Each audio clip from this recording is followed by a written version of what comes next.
बिस्मिल्लाहिर्रहमानिर्रहीम। गुज़श्ता जुमा में जैसा कि आपको इल्म है कि हमने सूद के मौजू के ऊपर जो है उसकी तारीख़ी हैसियत पर कुछ गुफ्तगू की थी। तो बहुत से लोगों ने फिर मुझसे ये सवालात किए कि जी आप हमें ये बात समझा दें कि सूद किस तरह से उमरा तक जो है वो दौलत को पहुंचा देता है और किस तरह से गरीबों का जो है वो माल चूसता है और किस तरह से ये एक शिकंजे की तरह जो है वो पूरी इंसानियत को अपने अंदर जकड़ लेता है।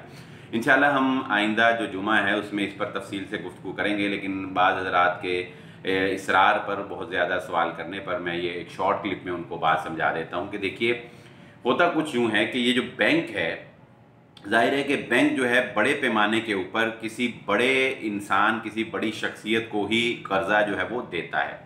अब एक आदमी जो है उसने बैंक से 1 करोड़ रुपया मिसाल के तौर पे कर्जा लिया, और जब बड़े पैमाने के ऊपर कारोबार किया जाता है तो उसमें प्रॉफिट भी जो है वो बड़े पैमाने के ऊपर जो है वो होता है। अब 1 करोड़ रुपया जो है वो बैंक से लोन लेता है, उस पर 15% जो है वो उसने बैंक को देना है। मिसाल के तौर पे 15 लाख रुपया उसमें से उसने एक माह का बैंक को जो है वो देना है। बैंक ने उसमें से अपना हिस्सा जो है वो काट कर आगे 10% जो है वो उन लोगों में तकसीम करना है जिन लोगों ने अपने पैसे जो है वो बैंक के पास रखवाए हुए हैं। अब देखिए हुआ क्या, 1 करोड़ पे पर मिसाल के तौर पे उसे 100% जो है वो प्रॉफिट हुआ, यानी उसका 1 करोड़ जो था वो 2 करोड़ रुपया हो गया। ठीक है, ये एक मिसाल है। प्रॉफिट जो है वो बहरहाल उसकी कोई भी रेशो हो सकती है। अब उसका 2 करोड़ रुपया हो गया, लेकिन उसने उस 1 करोड़ प्रॉफिट में से बैंक को कितना देना है? बैंक को उसने देना है सिर्फ 15 लाख रुपया। बैंक को उसने 15 लाख रुपया दिया। बैंक ने उसमें से अपना हिस्सा काट कर 10% जो है वो जिसने उसके बैंक के पास पैसे जमा करवाए हैं उसको दिया। यानी अगर किसी ने अपना 100 रुपया जमा करवाया है तो उसे तो उस पर 10 रुपये जो है वो मिले। अगर किसी ने अपना 1 लाख रुपया जमा करवाया है तो उसे उस पर 10,000 रुपया जो है वो मिले। लेकिन दरअसल उसको ये इल्म नहीं है कि ये जो 10 रुपये हैं या ये जो 10% है ये भी मैंने ही अदा किया है। यानी उसी बंदे ने जिसने बैंक में अपने पैसे रखवाए हुए हैं, उसी ने ये सूद जो 1 करोड़ रुपया लोन लेने वाले ने बैंक को पे किया है, ये भी दरअसल बैंक में पैसा जमा करवाने वाले ने ही अदा किया है। क्योंकि बैंक के पास गोया कि एक पूरी कौम का पैसा जो है वो पड़ा हुआ है। हुआ क्या, जब उसने उस 1 करोड़ पे से जो कारोबार किया तो उससे उसने जो भी प्रोडक्ट जो है वो बनाई, तो उसकी कॉस्टिंग करते हुए उसने उसके ऊपर भी वो सूद जो था वो उसकी कॉस्ट में शामिल किया।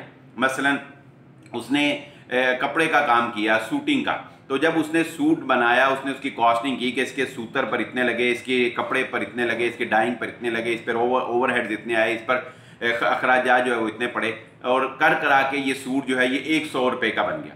अब 100 रुपये का सूट बनने के बाद उसने ये भी देखा कि इस पर मैंने बैंक को भी तो 15% जो है वो देना है, तो बैंक का 15% भी उसने उसकी कॉस्ट के अंदर शामिल किया। वो सूट जो था वो 100 रुपये से हो गया 115 रुपये का।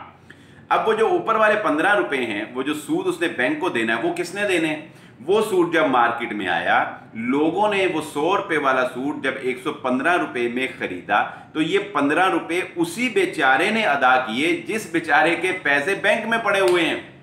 यानी बैंक में पैसे रखवाकर वो बड़ा खुश है कि वो बैंक से 10% ले रहा है, हालांकि उसको ये पता नहीं है कि ये दरअसल खुद ही वो 10% भी वो अपने पैसों से ही उस मिल ऑनर को जो है वो अदा कर रहा है।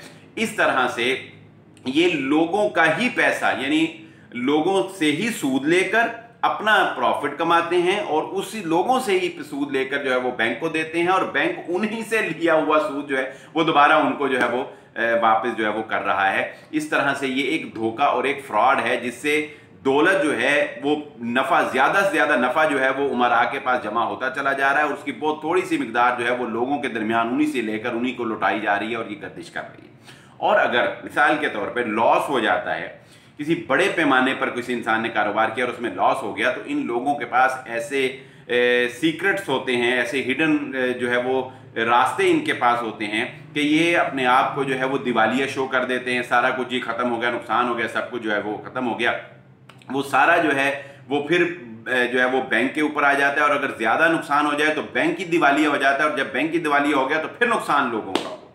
यानी असल में वो रईस आदमी, वो सरमायादार, वो साहूकार जो बैंक से बड़े पैमाने पर लोन लेके बिजनेस कर रहा है, वो कभी भी खसारे में नहीं रहता। वो लोगों का खून चूसता है और लोगों से ही पैसे इकट्ठे करता है, और अगर कभी उसको नुकसान का सामना करना पड़ता है तो उसने इंश्योरेंस करवाई होती है, या उस इंश्योरेंस से भी वो फायदा हासिल करता है। इसके अलावा और कई रास्ते होते हैं, और आखिर में आगे वो कहता है जी मेरे पास कुछ भी नहीं है, मैं दिवाली हो गया, लिहाजा बात खत्म। और लोग बेचारे जो है उनके पैसे, बैंक जो है वो दिवालिया होकर पैसे जो है वो मर जाते हैं। तो इस तरीके से ये सूद जो है ये हमारे लोगों के, बेचारे मासूम लोगों के ऊपर जुल्म और ज्यादती है। इसके मुतबादल मुशारकत का निज़ाम जो है इस्लाम ने दिया है कि नफ़े और नुकसान पर पार्टनरशिप जो है वो करो।